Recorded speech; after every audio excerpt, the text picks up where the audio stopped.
and welcome to the Mulligan Stew podcast. T.D. Mulligan, hosting, producing, associate producer Corey Wood. This is the first interview that I can remember where I didn't introduce the guest or ask the first question. Her name is Valerie June, and as soon as she knew we were recording, she started to talk. I didn't even ask a question for the first couple of minutes. She's a talker. She is a talker. Right. Sunday are the Grammys, and Valerie June, along with Carla Thomas, are nominated for a Grammy for Best American Roots Song. It is called Call Me a Fool. As soon as you hear her talk, you know she's from Tennessee. And we met in a tent at the Edmonton Folk Festival 2017. I liked her instantly. You can't help but like her. And then talked to her about the Order of Time album. Away from the festival, and then now there's a brand new album. Now there's a new album, new music. It's called The Moon and Stars, Prescriptions for Dreamers. Came out actually March 2021, but that was in the middle of a pandemic. It took a while to actually let everybody know it was out. And there's a deluxe edition out now. It's a stripped down Valerie June without the big band. She's on tour as we speak. Last night she was in Vancouver at the Commodore Ballroom. Tonight, I think she's in Portland for 2 shows and will not be at the Grammys. And so that's why it's kind of good to have her here. She's going to wax poetic about her friend Mavis Staples, because they did work together on this album. And also Carla Thomas, and the fact that she is nominated for a Grammy. She's going to comment on that as well. She would not answer the last question, which was, what will you say when you go up on stage? If you were there, would you go up, what would you say in response to winning? And you can't do that. You can't ask people to do that, because then a lot of people think that they've jinxed their chance of winning. So I like this human being. Valerie June. The album, The Moon and Stars. Here's our conversation. Do enjoy. And again, as soon as I hit record, she was talking.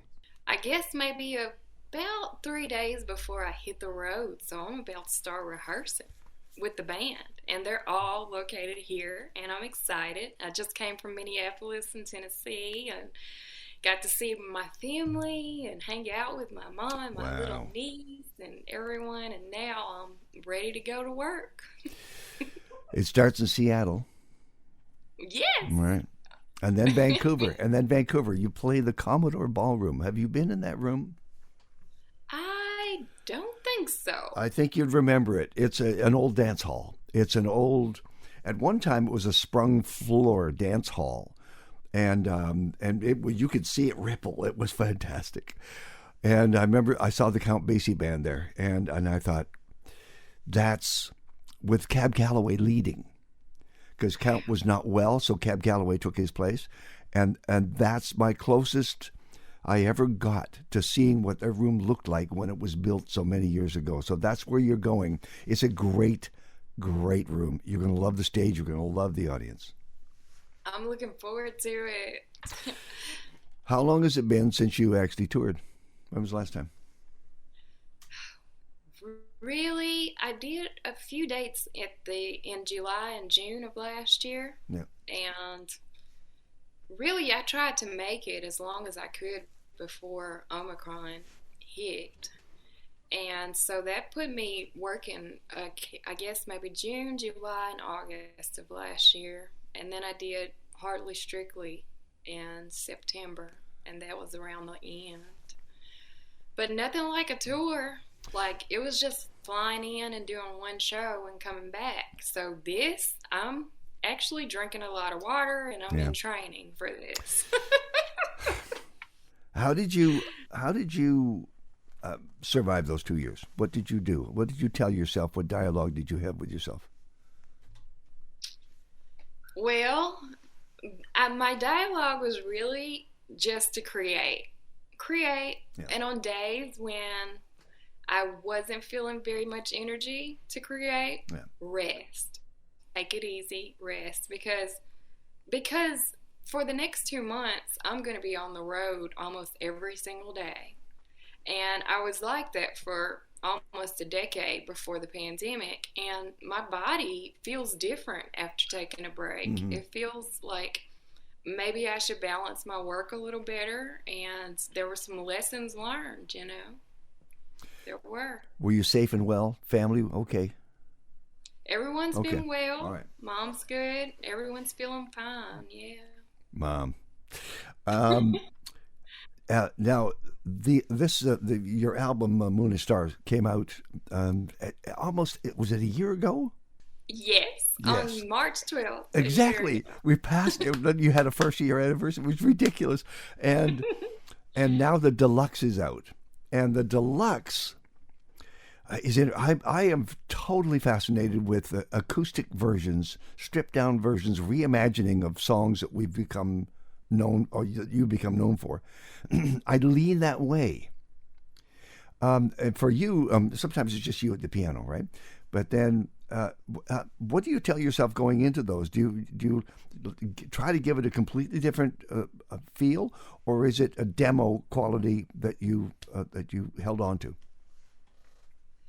I really wanted it to have the quality of what it would be like if we had to do an unplugged show almost, where my bass player was only able to bring his upright bass, his acoustic bass, and my electric guitar player was only able to bring his acoustic guitar, and me bring my banjo, and the fiddle player and cellist only their instruments without any real, manipulation of the sounds, just the natural sounds. And so that's kind of what I want was key for me. Not necessarily a demo, but just like band in a room. You're going to have to be prepared for almost anything. How big is the band that you're taking out? Well, at certain points it's 13 people, and at other points it's just about 5 of us. Okay. So it depends on where you are. If you're in New York or any of these areas near where the musicians I work with live, then that's going to be the big show. The reason why I ask you this, Valerie June, is because my friends Bare Naked Ladies are currently touring England, UK, and they've been waiting 2 years. All the dates are sold out. And 2 of the 4 guys came down with COVID. And instead of bailing out, Ed Robertson and his drummer went out and did these shows. And I'm seeing rave reviews about how they reformulated their show. I think you have to be prepared for almost anything in this day and age. You can go out with that, you and the piano, or you can go out with that stand-up bass. You can. Oh, yes, absolutely. And I thought that was very important to show because it was a beautifully produced record with the help of Jack Splash. Yep. And I want to share that if, the day allows for us to share it. But if someone, say they aren't feeling well or whatever, I'm going to be trying to take the best care of myself as I can. But if we need to, we can play as a trio. We can play as a duo. We can play as a quartet. So hopefully we'll be able to go and enjoy this time. But I love the idea of songs being bigger than you and them being able to live no matter what configuration. The song still stands. The Order of Time, you did get to tour that.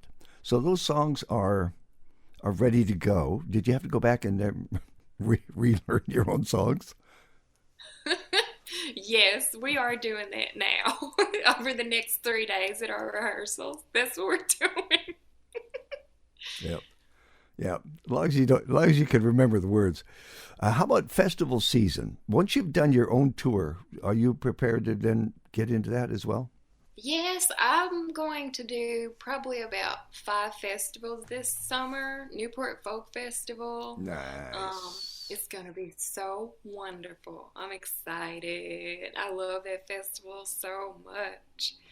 And so we're going to go, on the weekends and do festivals. And pretty much our work throughout the summer will be weekend work.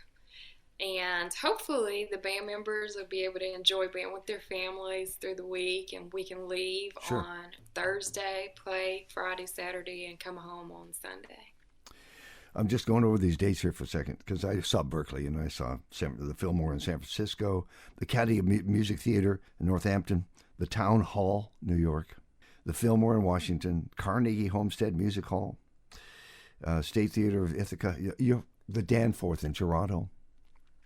Wow, what a journey this is going to be for you. And you've had a couple of years to think about what it's going to be like to step out on stage. What happens to you physically, mentally, emotionally in those 10, 15 steps from the side of the stage to the center of the stage? Well, I try to surround myself with light, and I try to put protection around myself and the audience, and I try to not cry because I did start crying last week when I did my first performance of the year in Minnesota, because wow, we actually get to share music again. We get to be in the same room with each other again. And I mean, I know that so many people are struggling with mental illness during this time. We've been so isolated. Yeah. And we just need to be able to come together and look at a piece of art or listen to a song or watch someone else dance across the room, you know? And Valerie, what is the role of music then? Can it heal? Oh, yes. Music is absolutely the most powerful tool for healing. It is the universal language. It is, with what I'm doing with my music, I'm trying to use my music as a form of positive activism to inspire people to dream, to ignite their imagination, and give them fuel for their heart, because my heart breaks every day. Every day it breaks. And a lot of it has to do with just watching the news and reading what's happening in the world. Yeah. And as a sensitive person, sometimes not knowing how to balance that. And so in order to learn how to balance that, I've leaned on music. I've leaned on art and moments and times when I can go to a museum, or I can open a book of just all kinds of paintings and drawings, or look at a sculpture, or listen to someone else sing or dance. I've needed that, and I think that's really, art is the way. Art is the way. Well, here's what's happened at CKUA, which is donor-supported radio. The people are very involved. It's been doing this for almost 100 years. We're about to celebrate, and singularly, it's not en masse. It's just one at a time. We've collected these emails that have come in that said basically the same thing. You are the voice in the room. You keep us straight up. We find solace. We find peace. We find escape from what you play, what you say. And you can feel the weight of that on your shoulders every time you open the microphone. It's true. The only way a single person can handle that weight is by, allowing it to move through them. Knowing it's not you, it's the community that we share. It's, I'm so grateful to CKUA because y'all do have that online presence too. You're not just right for your listeners, but I follow you online, and I'm able to see what's going on and see all of the people that you're inspiring, and that uplifts me in my own day to see that happening. And I just think that we, as people who work in art and with music, we're so lucky. I just feel like we are so fortunate to be able to do this. All I have to do is just speak into the microphone. Well, I get to pick the music like that. I want to go back just for a second to the deluxe edition of The Moon and Stars, Prescriptions for Dreamers. Within you, you and I, Smile, Stardust, Stay, all acoustically rendered, Stardust scattering, But beyond that, and thank you for that, because I'm drawn to that music and those tracks. Your time with Mavis, you've got a chance to be with Mavis and sing with Mavis and create with Mavis. You'll treasure that forever. Forever and ever. I love Mavis Staples. I really look up to her as a role model. I see her as a saint of joy, she is that. She embodies joy for so many people, and when she goes on stage, she knows that her life purpose is to share that joy and to lift people up. And I learned that from watching Mavis. That's what I learned. And she teaches not just me, but everyone who gets to be in her presence through not being a teacher, but being who she is. And she's just Saint Mavis of joy to me. She's perfect. I really, really believe that some people are like saints, like Mother Teresa, and Mavis is one. This is a two-part question, Valerie. Is she like her father, do you think? I do think she is. Okay. I think she and him carried something special, something really, really Strong. Yes, just a powerful. And the reason why I asked that question is because years ago, I had a chance to interview Roebuck, Pop Staples. And my last question to him was, what's your legacy? What have you left us? And he started to answer, and a tear rolled down his cheek. It took me a while to recover from that. He basically said was, I don't think I've done enough. I think there's more I could do. And so, daughter is a reflection of her father. So Mavis is just what she is. And I do think that. And if you saw Summer of Soul, Questlove did that documentary, and it's like reviewed so bravely. But when Mavis is singing with Mahalia Jackson, it's like Mahalia gave her blessing in that film, and Mavis took that blessing and she gave it to all of us. And as soon as I saw it, I texted Mavis and I was like in tears and just saying, thank you so much for everything you've given us. And she was like, oh, well, thank you. And I was just like, what? No. But the same thing happens with her with other artists. She gives that blessing that Mahalia and her father gave to her. She gives that to not just me, but all the other younger artists that she is encountering, you know? I mean, I've seen her in Newport giving that blessing to all of us.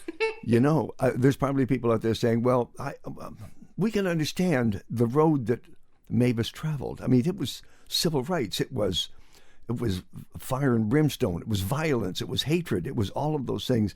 And it shaped her and made her stronger. And she became the voice of the pushback.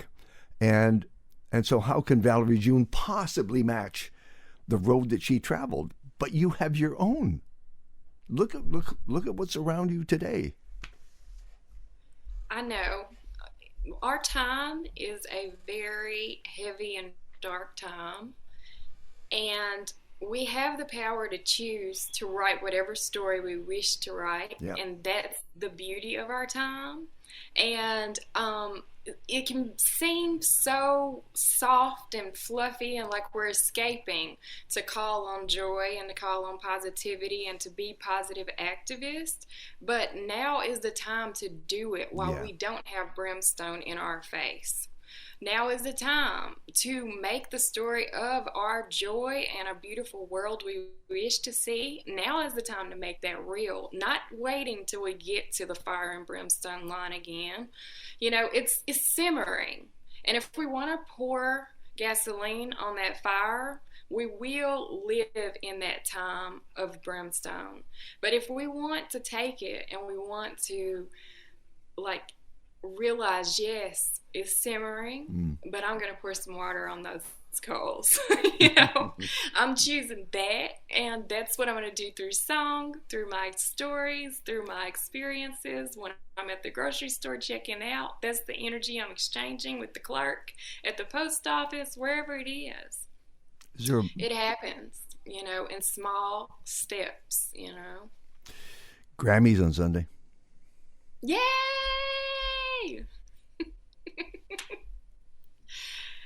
I'm excited. I bet you are. How do you feel going in? I feel wonderful. I'm thinking about Carla Thomas and, like Mavis, being a musician who is a queen of her craft, and, you know, being from Memphis and having seen so much, you know, making music in a time where, you know, it was not easy for them to get together at Stax as, you know, white and black people making music together in the time of Dr. King and everything. And her coming out of all of that, just like Booker T. Jones, who I've worked with, Mavis Staples, who I've worked with, they all have joy in their heart. They all are such positive people. And so I'm thinking about Carla as I move toward the Grammys, because we're nominated together. Yeah. And I feel like a lot of artists collaborate with their peers. And my purpose at this time right now is to collaborate with my elders, because I want to be able to hear their stories, and I want to be able to embody their stories and hold on to those stories, you know? Are you going to be there? I'm not gonna be there. It's kind of surreal to be nominated for a Grammy and for the very first time and not be there, but I have 2 sold out shows in Portland, and my fans, I have to be there for my fans. So listen, if you're lucky enough to be chosen to win a Grammy, can we have your acceptance speech now? Oh my goodness. All right, here it is. The light's on you. Everybody, the room is quiet, and you lean into the microphone and say, I'm going to tell you that you're going to have to tune in online, because I'm not going to say anything until I know, until that day. I don't want to say anything. No. Okay. I'm saving it. Saving it. All right. Well, listen, you have to move on and rehearse the all the songs all over again, and you have to pick your outfit. How many outfits are you taking? How many are you going? Oh, well, that's been the last, I guess, 3 days was outfits. You should see the house; it's covered in clothes. Have yourself a wonderful tour. Thank you for the deluxe edition of The Moon and Stars. It's fantastic. Thank you too. I appreciate it, Terry. Have a great day. I hope to see you down the road somewhere at one of those festivals, and I'll come and give you a hug. Thank you. Okay, thank you. Have a good one. Thank you. Be safe. For You too. Pete's sake, be safe. Valerie June. The name of the album is The Moon and Stars, Prescriptions for Dreamers. Came out March of 2021. And if you're listening on Saturday night or Sunday or even Sunday in the late afternoon, Carla Thomas and Valerie June, Sunday night, are nominated for a Grammy for Best American Roots Song. It is called Call Me a Fool. Next week on the Mulligan Stew podcast, Duke Robillard will bring along with him tunes from his great new album, the hottest album he's had in a long time. It's called They Called It Rhythm and Blues. It's a great hunk of music. Duke Robillard, a storyteller, next week on the Mulligan Stew podcast. Subscribe on Spotify, Google Play, Apple Podcasts. You can find the video on our YouTube channel, Terry David Mulligan. Thank you.